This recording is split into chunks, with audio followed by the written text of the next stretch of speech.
Good evening, Knicks Nation. Today, or should I say tonight, is the first day of January 2022. Happy New Year to those of you who are celebrating or whatever. I hope you're all safe today. Please be safe. This is one of those type of weekends where there's a lot of bad things can happen. So I hope you're all safe. Hope you're healthy and COVID free. I hope that the needs of you and your family and your household in terms of food, shelter, clothing, and health and safety are being met. Blessings upon those that work in healthcare and in first responders who are very busy these days, trying to save lives from natural disasters, from gunshots, from fights, from accidents, from diseases. A lot going on. Blessings upon those that pick up garbage to keep our streets and sidewalks clean and disease free. Blessings upon those that make deliveries on weekends like this that are crazy for our convenience. Double blessings on those trying to help deliver and save the victims of prostitution and child prostitution, pornography and child pornography, child molestation and pedophilia, human trafficking and sex slavery, and curses upon the perpetrators.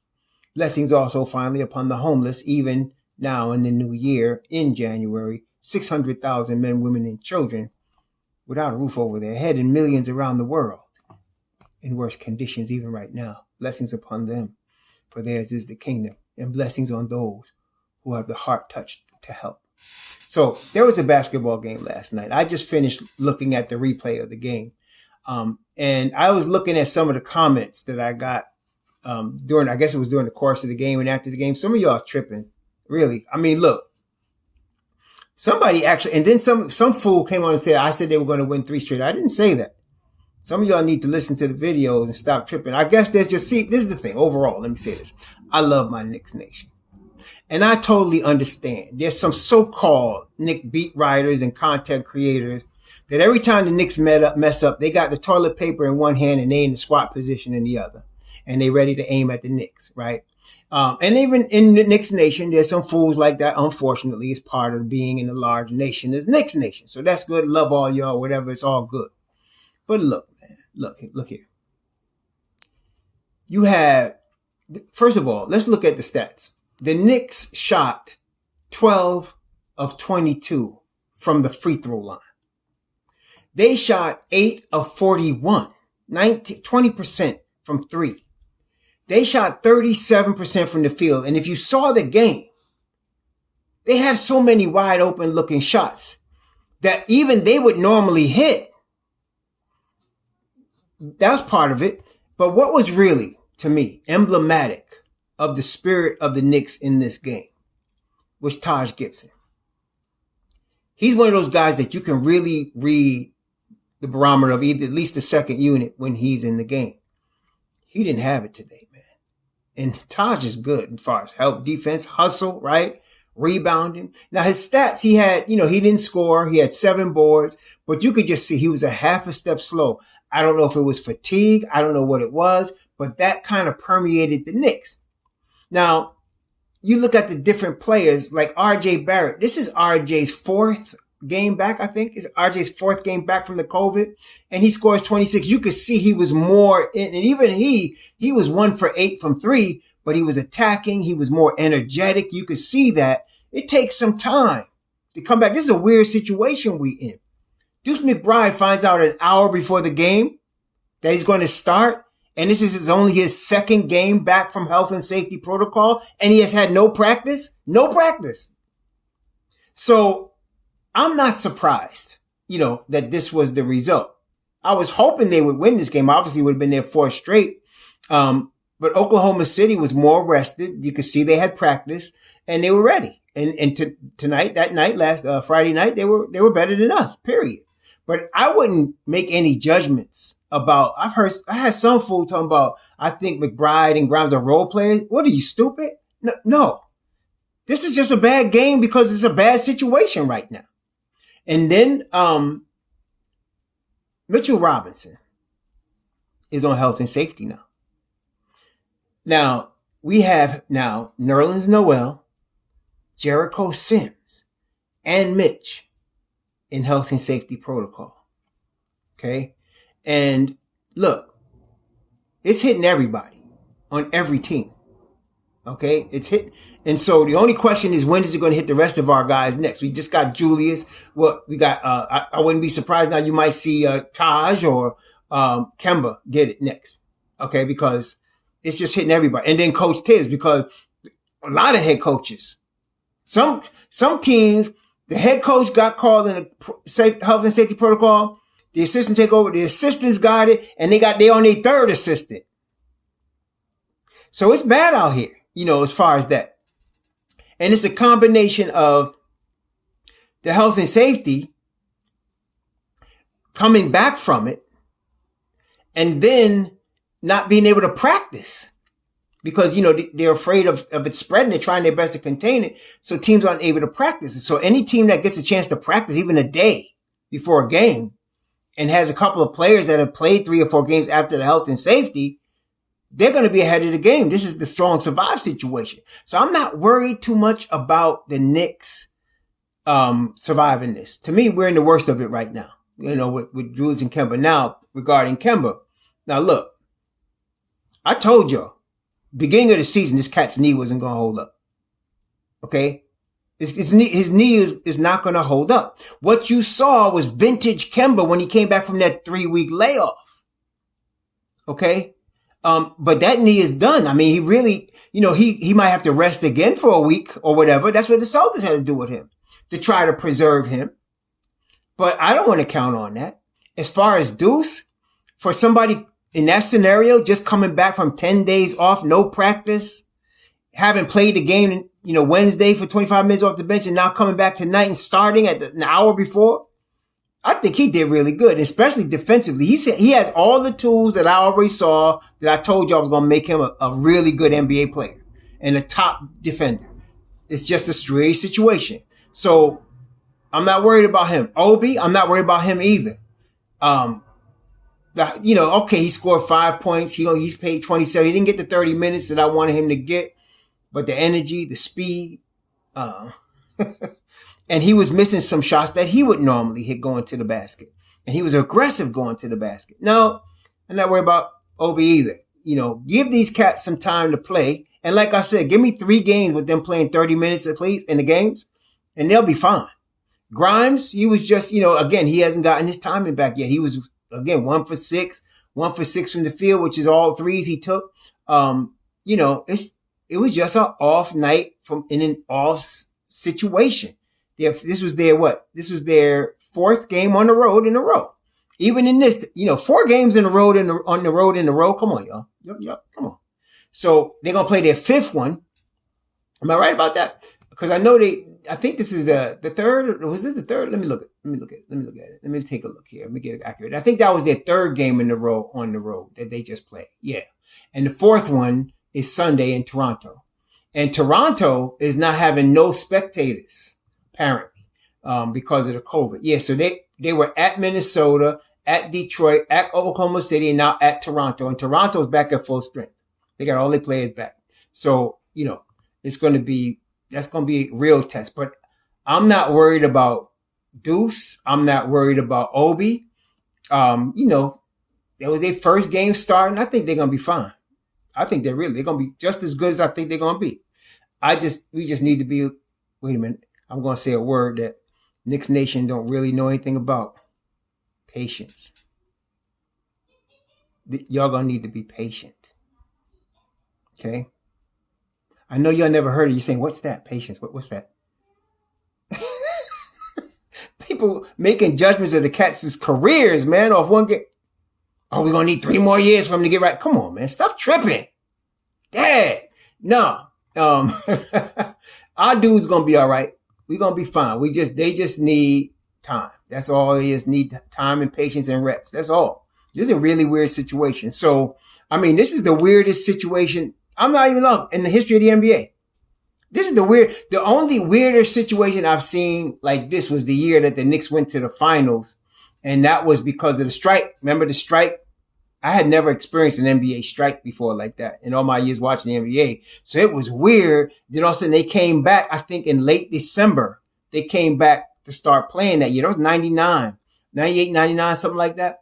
And that was weird. and they ended up, and the Knicks were the eighth seed and went to the final. That was the last eighth seed you saw, I think, go to the finals like that. So, this is even crazier though. Every team getting smacked around. It depends on what time. So right now, it was a game. They were off. Energy wasn't there. The legs weren't there. They shot the ball terribly. Catch wasn't. Timing was way off. I'm not worried about it. I really am not. So, but Sunday, okay, so Mitch Robb is out. Okay. And even if Nerlens and Jericho were to come out of health and safety protocol, they probably couldn't play right away, right? I think we're going to go, we're going to go small. We're going to go small. I want to hold my breath and see if there's no wood. Yeah, I got a little piece of wood right here. Taj doesn't catch this mess, so that he's healthy and ready to go Sunday. But we're going to have to, even if Taj is healthy, we're playing small. So we're going to have Obi Toppin at the 5. What does that mean? That means Kevin Knox is going to get a lot more minutes, right? So what are you going to have? You're going to have Toppin. You're going to have McBride. I'll talk about Fournier in a minute. Barrett, Knox, hopefully Gibson, Burks, Quickly, Grimes. That's what you're going to have. That's what you're going to have. Now, Fournier.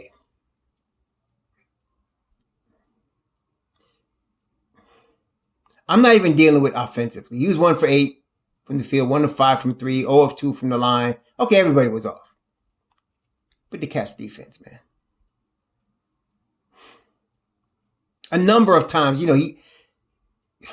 that whole cone style defense, man. Zerbiak said he played defense like he's a cone? Because them kids were running by him like he wasn't even there, as usual. He should have sat. Anyway, if we missed Julius, what we missed was his rebounding. Okay? We missed that because the Knicks only had 5 offensive rebounds the whole night. 5. Now the other team only has 7, so it wasn't like anybody was lighting it up on offensive rebounds. But and Mitch Robb had 2 of the 5 that we had, but it was we missed him for the rebounding. We definitely missed him on the rebounding. I'm not, and somebody told me missing Kemba. I mean, I'm not saying Kemba's bad. And Kemba's good. He's good, right? All right. You ain't got to beat me up because I'm hating Kemba. But that wasn't the problem.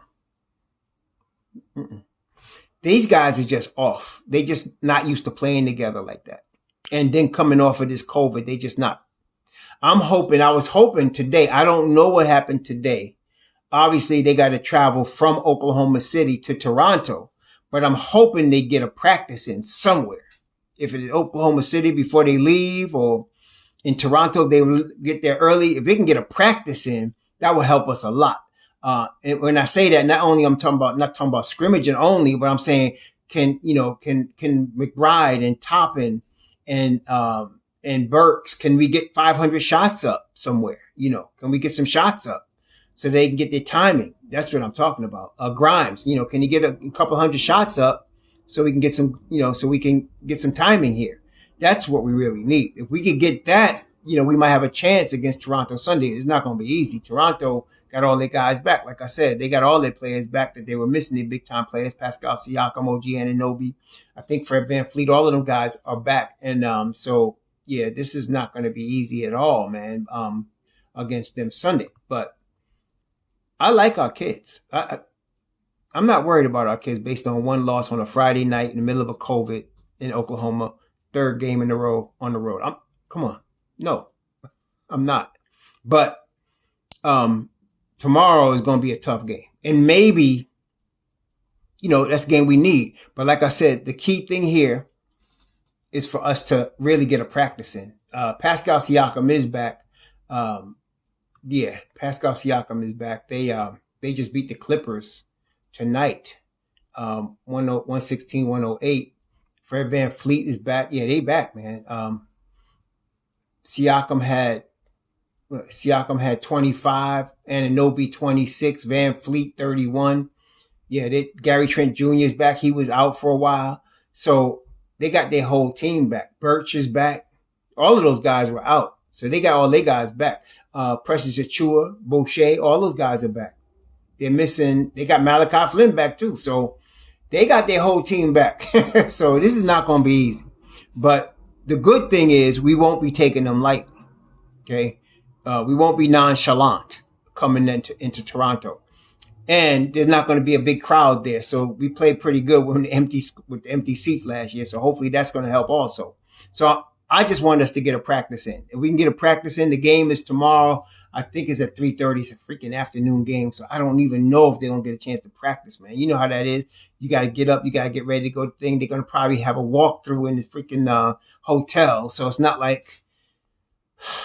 Anyway, this is tough, y'all. This is tough. But, you know, what I like about it, though, you're going to think I'm crazy. But to me, sometimes the best baptism is by fire. Right? And you know Obi is disappointed. You know, he's been looking for this whole year and a half. I think we're going to get some more energy. Kevin's going to get time. This is the first real serious minutes of a regular season game Kevin would have gotten in a long time. I mean, and Kevin played good minutes against Oklahoma City. Good defense for somebody been out so long. Nice shot. I'm going to root for our team to win against Toronto. I know it's an underdog. I know it's not, but I'm going to root for our team to try to win. I know we're not going to be favored. The odds don't look good. But I believe in our kids, man.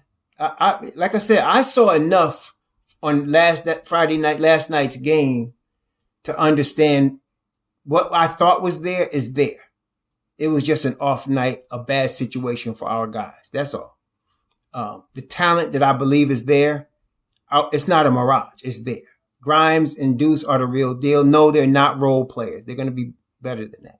And, Barrett is going to be what we thought Barrett was going to be. 36 minutes, 26 points. And he was just coming back. That was his fourth game from the COVID. So the first game was a week ago, Christmas he played. And then he played on the road. So now he's getting back. These guys are young. They'll bounce back pretty good. So, I'm not worried about them. I think they're going to be all right.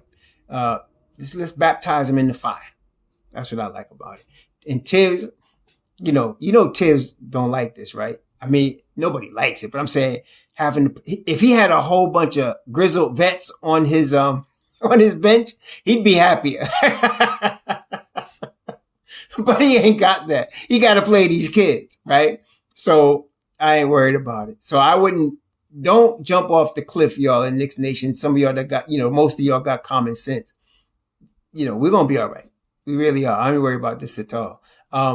Mitch Rob being out, the good thing is that he's only got to sit 5 days, right? So, that means next Thursday against Boston, he could come back if he has 2 negative tests. And then we have a game a week from tonight at Boston. He could probably play. So that's definitely different than sitting 10 days like all the rest of the guys had to do, right? So that's good. So we're losing him for the Toronto, Indiana at home, and Boston at home. We're losing him for 3 games. We're going to have to go small tomorrow. I'm thinking we will get Jericho and Nerlens back for the Indiana game. I'm thinking because I'm hoping that tomorrow they'll be off the health and safety, right? The game against Indiana is Tuesday. So I'm hoping if they're able to get out of health and safety tomorrow, they could practice Monday, practice Tuesday in the day, and come back, Tuesday night to play in Indiana. It's hard though. And so, this is tough, man. So our kids getting baptized by fire. Let them get baptized, man. This is the NBA, y'all. So I'm all good. So I didn't like that they lost the game by 15, but when you watch the game, it was obvious, Oklahoma City was hitting threes because we couldn't get out there. We were just tired. The guys were just not getting out there. Deuce was doing a good job though. If you watched him when he was guarding Shai Gilgeous-Alexander, he was doing a really good job. Okay. But the switching wasn't good. People were a step slow. Like I said, Taj, especially a couple of times we got burnt because Taj moved slow. And I ain't going to break on Taj. Because, when I saw that, I said, that guy's just tired. Like I said, he's an older player. So you can't be looking for him to play 32 minutes, 40 minutes in a night. He played 23 minutes, and that was a lot for him coming off of some of the heavy minutes he had played already on this road trip. So let's hope he gets iced, he gets soaked up, get everything he needs, rub down, whatever, and he'd be ready to go Sunday. But yeah, you can't be hoping Taj Gibson plays those heavy minutes all the time. But yeah, he looked a step slow. That was part of the thing. Everybody did. But Quickly looked good for the most part. I mean, he still shot terrible. 4 of 12 and 1 of 7 from 3. But he had energy, and Barrett had energy. And Mitchell Robinson was pretty good too. He had pretty good energy as well. But other than that, everybody else was off kilter, everybody. So it's just going to take a little time. Like I said, I like the fact that these are young kids and you got to put them in the fire at a critical time of the season. Let's get this done. I like it. I like our chances. So I'm rooting for them tomorrow. They're underdogs. They're going to have to be underdogs, obviously, but I'm not worried about it. Not at all. And so hopefully Julius is part of the 5-day protocol. And like I said, we get Nerlens and Jericho back. I'm not sure how long Kemba's going to be out. I think this knee problem is more serious than they're letting on. I think it's more serious than they're letting on. I think he's going to miss a few games. Like it's going to be like he's in health and safety. He's going to miss some games. I think the knees probably blow up on him and he can't do anything right now. So this is going to be deuce time. And so I have no problem with that. And also somebody made a comment, because of Toppin's connection with Quickly, that maybe they should have started Quickly, but I don't agree with that. Long-term, Deuce is your point guard. So you got to get him in there, and they just got to learn to work together. And you want your second unit to have some oomph. Like last night, when Deuce and Mitchell went out, the Knicks were up 5, and the second unit came in and struggled because they're not used to playing like that, right? So, if Deuce is your long-term point guard, just put him in there, let him play. He's not going to be a superstar from minute one. Got to give him some time, give him some reps. It ain't going to take long, though. I'm going to tell you that. It ain't going to take long. This ain't no Alfred Payton situation. It ain't going to take long. But he's going to need some time, though. He's going to need some reps. So, yeah, I'm not worried about that at all. So, brethren, keep the faith. We're going to be all right. Keep the faith. We'll get our guys coming back. I mean, Julius Randle, like I said, let him contemplate what's going on and let him realize, the little nuances he needs to correct. And let him come back and do that. I think we'll be all right. I'm not worried about him. I'm not worried about him, and I'm not worried about any of our players. They just need time. Okay? Bad night, Friday night. It's the NBA. Okay? Baptize these boys in the fire. Let's get going. Toronto tomorrow, 3:30. Be there. We'll talk to you after. Shalom.